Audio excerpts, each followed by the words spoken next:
দয়া করে এটা আমাকে একটু বিস্তারিতভাবে বলুন যে 2 মিলিয়ন থেকে আজ সোশ্যাল মিডিয়া জুড়ে আপনার 80 মিলিয়নেরও বেশি ফলোয়ার আছে।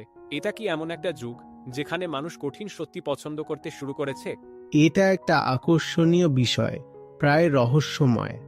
আমরা মানুষের আরাম খোঁজার কথা বলি, কিন্তু তারা যে সমস্ত আরাম এবং সুখ সুবিধা খোঁজে তার গভীরে প্রতিটি মানুষ আসলে যা চায় তা হলো সত্য।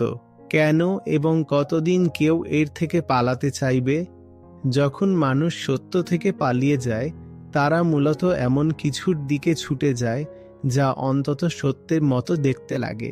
কিছুটা এই জন্যই কারণ আসল জিনিসটা পাওয়া যায় না, এবং কিছুটা এই জন্যেও কারণ এটিকে খুব দামি বলে মনে হয়। তাদের আসলে যা প্রয়োজন তা হলো সেই আসল এবং স্পষ্ট জিনিস যা তাদের দেখিয়ে দেয় যে তারা কোথায় আটকে আছে, এবং আমরা সবাই কত ভিন্ন ভিন্ন উপায়ে আটকে আছি, এবং আমরা যেখানে আছি সেখান থেকে কিভাবে বদলাতে পারি তার ইঙ্গিত দেয়।